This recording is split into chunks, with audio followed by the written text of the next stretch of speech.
తెలుగుదేశం పార్టీకి అత్యంత కీలకమైనటువంటి అంశం ఇప్పుడు 60 మందికి ఒకళ్ళని ప్రత్యేకంగా ఏర్పాటు చేస్తున్నాం అన్నటువంటి ప్రకటన. అంటే తెలుగుదేశం పార్టీ ఇప్పటిదాకా లేనటువంటి ఒక విధానం, వాళ్ళకి సభ్యత్వం పరంగా చూస్తే 1,02,00,000 దాకా వెళ్ళింది. అయితే ఇప్పుడు టీడీపీ ప్లాన్ చేసుకుంటున్నటువంటిది ఏంటంటే, ఒకటి వైసీపీ ప్రభుత్వ అరాచకాల మీద విచారణకు ప్రత్యేక ట్రిబ్యునల్, బడుగుల హత్యాకాండ దాడుల కేసుల మీద ప్రత్యేక దృష్టి, ఇవన్నీ ఒక ఎత్తు. ప్రతి 60 కుటుంబాలకు పార్టీ సాధికార సారథి అంటే వాలంటీర్ తరహా వ్యవస్థ.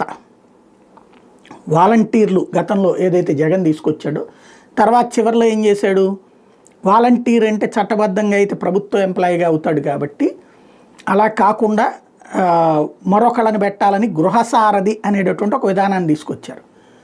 అవి రెండింటినీ తప్పుబట్టింది తెలుగుదేశం. జన్మభూమి అనే కమిటీల విధానాన్ని తప్పుబట్టి వాలంటీర్ విధానం తీసుకొచ్చి పార్టీ వాళ్ళు ఫీల్ అవుతున్నారని గృహసారథి తీసుకొచ్చింది. ఇప్పుడు ఆ గృహసారథి తరహాలోనే వాళ్ళు 50 మందికి తీసుకొస్తే వీళ్ళు 60 మందికి తీసుకొస్తున్నారు. వీళ్ళు కూడా తీసుకొచ్చేది సాధికార సారథి, పార్టీ సాధికార సారథి అంటే మరొక జన్మభూమి కమిటీ తరహాలోనమాట.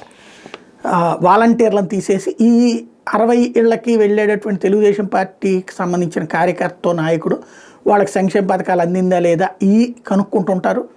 అదే సందర్భంలో వాళ్ళకి సంబంధించినటువంటి దాన్ని వాళ్ళు ప్రభుత్వానికి వ్యతిరేకంగా ఉన్నారా, అనుకూలంగా ఉన్నారా, ఈ వివరాలు చేరవేయడానికి పనికొస్తుంది పార్టీ తరపున పెడితే. వాలంటీర్లకైతే ఆ పనేం అవసరం లేకపోయింది.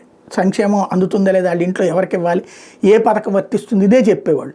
ఇప్పుడు మనవాడైతే ఇవ్వాలి, మనవాడు కానివాడు అనేటటువంటి వాళ్ళకి ఆపుతారు. అలాంటి ప్రాబ్లం వస్తుందనే జగన్మోహన్ రెడ్డి గతంలో ఆ సిస్టమ్ని తీసుకురాలి.